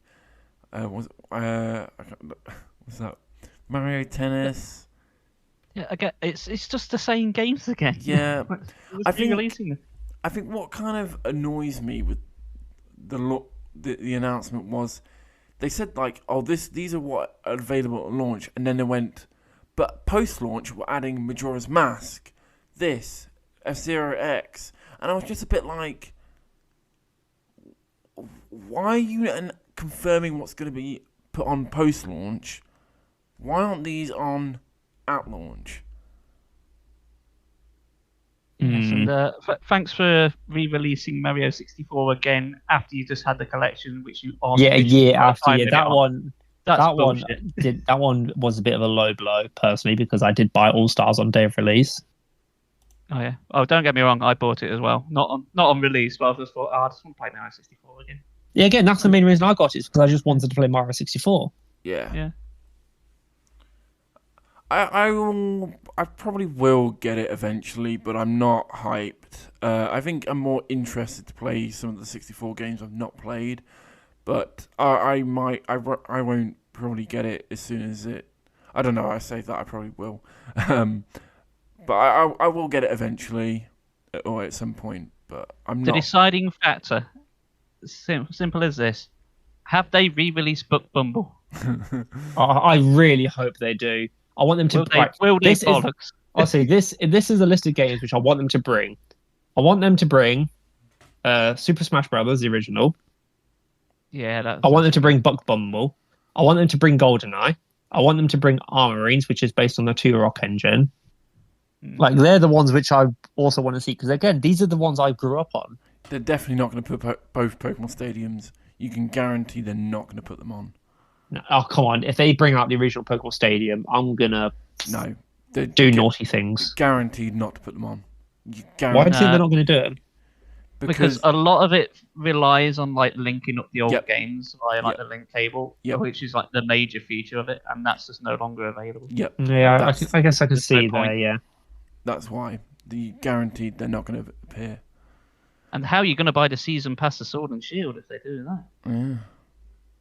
Still waiting for that to get on on sale so I can finally play the DLC, even though I'm not like that interested. Okay, I ain't bothered. Just a quick thought. You said that about justification for buying it. How long do you think the Nintendo Switch as a console has a lifespan of before the next gen comes out, would you say? I don't know. Let's just say, for example, we're looking at 4 years max, yeah, before another Nintendo device comes out. Let's just say 4 years. Let's just say also, for example, we're looking at a subscription of £10 a year, just as an example. So for £40 for 4 years, you can have access to the library of Nintendo 64 games. If you go into like a secondhand shop, you can pick up a Nintendo 64 console for maybe 40 quid by itself, if you're lucky. You've then got to also take into consideration actually buying up the games individually rather than having them on with the console. So I think price-wise working out, if they can keep it between £10 to £15, I think it'll be worthwhile. If we're looking at more than £20, they might be pushing their luck. The argument is, though, if you do buy like an actual N64 and cartridges, that's yours for life. As soon as this 4 years or so runs out, you no longer have those games. So. But what if they but a physical copy of a game can break and get corrupted. True, but you'll still have it. It'll still look good in yourself. I mean, I'll tell you what though. I've still got my N64 with my original library. Still works fine after all these years. Still works. I think I've gone through maybe half a dozen controllers because of the analog stick. Oh really? Oh, my 2 official ones work fine. I've got a couple of third-party ones because we had like all 4 used quite a lot. I don't know how well they've held up because I'm only going to play it on my own. But my official one still works absolutely fine. But also, if you want another selling point as well, they're going to make the Nintendo 64 expansion pass multiplayer, so you can play Mario Kart 64 online. Well, so they should. That's just the bare minimum. I was say, but that's just going to be a nice feature by itself. Just being able to play like the original games, just multiplayer, which I think is just going to be a nice touch. Which, again, I'd argue is something that was in the original game for free. You didn't have to pay for live service to actually play to do that. But what if you didn't have friends with the Nintendo 64? Well, what if you don't have any friends online? Because, well, I mean, nowadays we can, I guess. Because, like, obviously, I've got a Switch, you've got a Switch, Dan's got a Switch. On which I've got my settings set to private because I don't want any bugger annoying me when I'm trying to play a game. But I can see why many people will probably not get it because of the constant re-release. But there's people like myself, I've not gone out my way to buy the re-releases, either because A, I've not heard of it, or B, it means I need to buy a whole new console just to do it. Because I'm not going to buy an Xbox One just to get Banjo-Kazooie. Yeah, I think the biggest issue for me is like, yeah, they're bringing out the games, but it's just the same games again. It's like, what about the other hundreds of games that are on the N64 which never get re-released? It's just the same ones again. Yeah, I think that's my main gripe with it. Again, that's something we could all be hopeful for. Like we both said, if they can re-release Buck Bumble, that would be bliss. I talk about another underrated classic, Buck Bumble. What about now? It's time to run the rickety rump to bumble. Oh, I love that game. Perfect. I mean, I know I hyped up the Lacrimosa of Dharma earlier, saying how good that soundtrack is, but for me, it's got nothing on Buck Bumble. I really enjoyed that game. If you I might play it later. So, if you weren't aware, Chris, Deltarune Chapter 2 is now on the Switch. Yes, I keep meaning to plug it in and have a go, but I haven't got around to it yet. Yeah, I'm nowhere near there, but I just thought I'd mention that. Yeah. I guess, well, I only just finished it today. I have watched the final finale of Marvel What If. Yes, I watched that last night. Yeah, bit good, wasn't it? Yeah, you do realise the bit with Gamora is they kind of didn't have time to do that episode. So that was what there was going to be. That was what was meant to be this week, but they didn't have time because of COVID. So that episode's been pushed back to season 2 apparently. Yeah, I did wonder because she's like literally on the cover art on Disney Plus. It's like you got Gamora in like Fantasy's armor, and that just didn't happen. Well, yeah, they obviously because of COVID or what, I don't know, but they couldn't do the episode. So, but I enjoyed it. I don't know. I think I've been a bit mixed over What If now. I don't know. I think there's been. I think out of all the Disney Plus shows, I think it's been the weakest. Oh, really? I've really enjoyed it. I was very unsure at first with the first one, but again, we've been mentioning this on the podcast before. I think the first episode is the weakest, and then I think it just goes from strength to strength. But I don't know. Hey. Maybe I think I just wanted a bit more, and it's just. I don't know. Maybe I've expected too much. I think that might be my expectations, and I think it might just be that. I think when it comes down to it, I think it's just my expectations. I think it's just me. I had no idea what to expect, and I just thought it was entertaining. All like the spins and twists they did on like what I know of the films, I thought, this is an interesting idea. I like what they're doing. Yeah. Yeah, I do like how it had a final couple of episodes go, but I'm not going to spoil it. But I do like what they do with it. Yeah, I like how overall, though, it's got quite a dark tone to it. Yeah. No. Which the one before episode, that seemed a lot more light-hearted right until the end, like the very end of it. But I think that was like to kind of give you a breather before like the final 2 episodes. Yes. It's like oh, everything's gone a bit dark and horrific. Let's just have an episode where Thor gets drunk. And just him and have a breather for a minute. Yeah, and him and Jane have a one-night stand and that. Yeah. Yeah. I mean, if you look at Breaking Bad, that did a very similar thing in like I think it's season 3 with the episode Fly, which is like pretty much exactly bang on halfway through the entire series. Like overall, like all 5 series, is like pretty much exactly at the halfway point. And I know that episode won a couple of awards, but it's like it was really, really dark, like the episodes prior.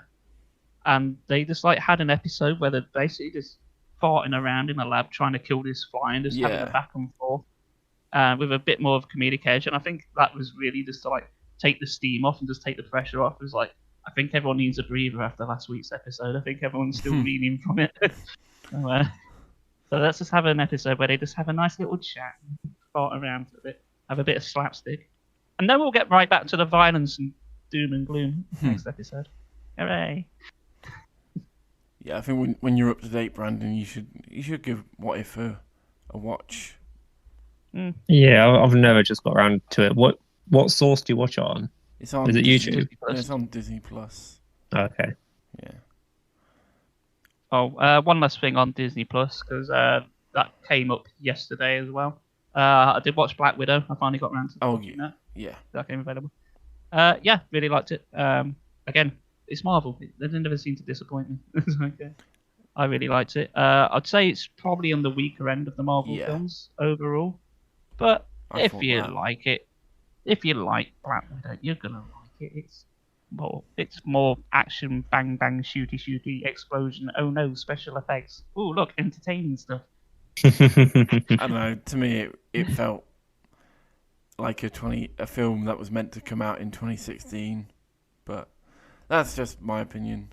I still enjoyed it. I think all my thoughts prior to it coming out and then watching it, they were exactly what I thought. I was like, it's going to be this. Watched it. It was this, and this. But yeah, timeline-wise, it is a bit weird. It really should have come out just after Civil War. Like I said, a 2016 film. Like it's just what it is. I still enjoyed it, but yeah. I guess I did watch Star Wars Visions on Disney Plus. Oh, well, I haven't seen anything about that. Is it any good? I enjoyed it. I think it's a bit like, have you seen Love, Death and Robots? I've seen the first series, but not the second one. I've only seen the first, not the second. But it's like that, where it's 9 episodes, and they're all different, by different Japanese animation studios. Well, 2 episodes are the same studio, which is Studio Trigger, which is the only studio I know, actually. The rest of them, I'm not sure I know them. But you got 9 episodes, 8 animation studios, and they're all like, it's basically just like Love, Death and Robots, but Star Wars. I got my positives, but I got my negatives. Like, a lot of them are kind of the same thing, story-wise. But then the animation is really fantastic in a whole load of them. I am sadly both the Studio Trigger episodes are my least favourite, and I'm really disappointed with that. I felt the first Studio Trigger one, I call it the Last Jedi of Star Wars Visions. Ooh, harsh words. The thing is, it literally is. I turned to my workmate. He watched it and he turned to me and was like, "What the fuck was that?" So Well, I'll take that as a review in a nutshell. it looks absolutely fantastic. You cannot knock the animation. Like it's amazing. Story wise, oof. But I think you can say the same as like, or like, I don't know, the Matrix back in the day. That's great. Just don't think about it too much. no, you got Matrix That 4. that said, I am looking forward to the new one. Yeah, Yeah. kind of, with a pinch of salt, kind of. I just want to see where it goes. I'm not sure what the hell they can really do. We'll just have to wait and see, won't we? I'm kind of the same. I'm like, what's gonna happen? Yeah, I thought it sort of wrapped up nicely. It was fine for like 20 years. What are you going to do now? Don't be another Indiana Jones. Don't have like a fantastic trilogy and then just sort of like ruin it like 20 years later. So well, I'm waiting for the sentence that somebody's bound to say is like, "Oh, they raped my childhood." So, no, they didn't. That still exists. You can still have that. It's just this piece of garbage exists as well. You just have to cope with it. People know stuff like that's garbage. It'll go away again eventually. It'll be the hot topic for like a couple of weeks, couple of months maybe, tops. And then it will slowly go away. I guess. Like that. I guess. I think. Probably the last thing before we probably end this is. I guess I don't know. I don't think have you watched any of Squid Game, Brandon? No, it's on my radar. Okay, like I've finished it this week. Yes, I finished it as well. How long watched is it in like it? 2 sessions. 9 episodes. They're all except for one. They're all about an hour long. One, and I don't know. The penultimate episode is half an hour long. Yeah, I was going to say I've seen a lot of memes of it, especially the bit with the. I'm going to say what's the time, Mr. Wolf, because that's what we sort of grew up as. But they called it red light, green light. but it's based on the Japanese like red light, green light. Version. Yeah. Yeah. But I've seen the memes from that, and it's been. I was going to say it sounds hilarious, but obviously, like the context of the film, it's not. But yeah, it's definitely on my radar because I've seen a lot. There's been a lot of people talking about it. Yeah. Well, you go, Chris. Well, I was going to say overall, I did enjoy it. I think 9 hours, really, when you break it down that way, it's a bit bloated for what it is. If you want to see something similar and haven't for some reason, I'd say watch Battle Royale, or at the very least The Running Man with Arnold Schwarzenegger, because that's the same kind of thing. But they're like a couple of hour films, and it's kind of the same idea. I mean, I've seen Battle Royale. Yeah, Battle Royale is great. But I think I actually prefer that overall. I mean, Squid Games is good. It's got a lot of tension, but it's not an original concept. Everyone's talking about it like this is a brand new idea, or seems to have that feel about it. But it's like, no, it's just like Battle Royale again. It's just different colours. It's just like Battle Royale with Saw. Yeah, Battle Royale, but with like children's games rather than just flat out murdering everyone. Yeah. It's definitely on my radar. Is it on Netflix? Yes. It is on Netflix, yeah. Okay, that's probably going to be something which I will tackle like during the weekend or something. Now, you mentioned Battle Royale.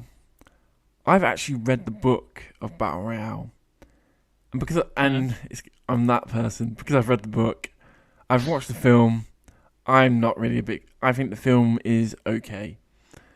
I personally think Squid Game is better than the film of Battle Royale. But what I love about the book of Battle Royale, I think Squid Game does that. and I don't think I've seen any other Battle Royale kind of media that's done what I like about the Book of Battle Royale as as good as a Battle Royale, I guess. Squid Game is the only thing I've seen. The only other things I've seen is Hunger Games.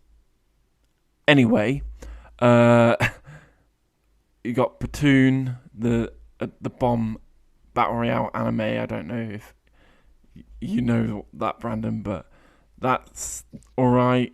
You got Alice in Borderland, and that's got some traction on Netflix at the moment because of Squid Game. I keep meaning to go watch or read that at some point. But what I like about... I was going to say, I'm not surprised that Dead by Wonderland isn't also getting some traction. Dead by Wonderland's not really a Battle Royale. Well, it is. No, it's not really. It's like a survival. They have to fight each other to survive. Yeah, but and they've also got the games. It's not the same, though.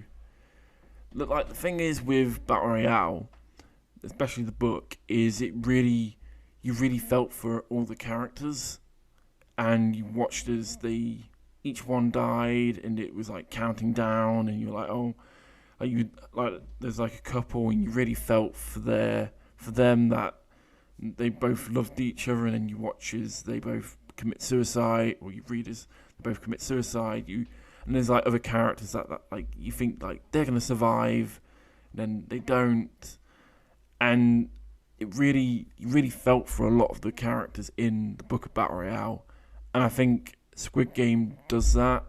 I don't think I've seen anything like what that's in recent years. So I do agree, though. In some way, it's nothing new. In some ways, once you see one Battle Royale story, you watch them all. Like they kind of like you kind of know it's kind of going to end in a weird way. That's gonna because otherwise it wouldn't be a story. So once you've watched one, you've watched them all. But I think what I love about the Book of Battle Royale, Squid Game does that, and I don't think people have experienced that in a long time. Well, you got to think about it this way. They call it a Battle Royale, except not one of them does a Fortnite dance in the entire series. Like, they had 9 hours and not one person flosses. And for that reason, I'm going to give Squid Game a 10 out of 10. Oh, I was wondering what you're going to say there. I was like, oh. Yeah, not one of the actors said poggers. Yeah, so therefore it's the best series ever made. Instead, one of them just wet his pants. Yes. I think that would lighten the tone after talking about suicide. No. Guys, if you're feeling suicidal, listen to the Bumble soundtrack. You'll feel better, I promise. What about now? It's time to run. I am not a doctor, by the way. Please seek help. If that's how you feel. Brandon's the closest to one of us being a doctor. Yeah, but I'm probably going to be one of the doctors you just don't want. Yeah. Is there a doctor on this train? Yes. Me. A doctor of... yeah. Like, what can you tell me? I don't know, because I'm a doctor of something else. Oh, that's the old meme joke. It's like, oh, this man is dying. Anyone a doctor? I'm a doctor. It's like, oh, help him. Oh, I'm a doctor of sociology. He's like, yeah, he's gonna die. He's like, oh, we're all gonna die. Yeah, that's what I was hinting at. I was just trying to do it more towards my own profession. I could have been a doctor if I stayed at uni for another year. Can you imagine how terrifying that is? What was you going to do? I don't know. Well, I technically would have been a doctor, but I would have been a doctor of like political science, so not a real one. Oh, she started doing a PhD? Yeah, if I started doing one. Oh, but I didn't because they wanted more money, and frankly, no. And I wasn't interested anyway. Fair enough. But, yeah, can you imagine someone being, it's like, oh, you're scheduled to meet a Dr. Spanky. I was going to say Dr. Spanky. Nobody wants to see Dr. Spanky. Hello, this is Dr. Spanky, and he'll be doing your rectal exam today. Fuck right off. Yeah, so there's only one profession where Dr. Spanky can make himself a living, and that'll cost you extra. Fan service. Yeah. So long as I don't make a battle royale out of it. A battle royale to being Spanky. Yeah. So has anyone got any concluding remarks to make? No. I think this has been our longest podcast to date, so I think we'll probably have to close it there. I was saying, make sure you save it because it's over 2 hours recording. Yes. So in conclusion, yes. Yes. Like always, guys, I hope you're all well for the future. Will be next episode will hopefully be Halloween one. Ooh. Oh, we gotta talk about spooky shit. And hopefully I'll have a PC back by then. Yeah, there's a few things that I wanted to. A few things I got in line to talk about, which I'll talk about after the Halloween. So, You want to give us a little taster, little hint for the next one? Bit of Godzilla and a bit of Super Mario. Super Mario, clearly the most terrifying thing on the planet. And I think I'm going to discuss horror anime because they don't seem to really get much attention. Oh no, this is not for the next episode. This is one after. Okay. Not for the horror one. I've got something else in mind for horror. Yes, So, get to the horror episode. So I've been playing this Super Mario game. What's horror about it? Nothing. to be fair, the idea of Yoshi devouring his enemy's hold and then turning them into eggs instantaneously in his system is quite horrific.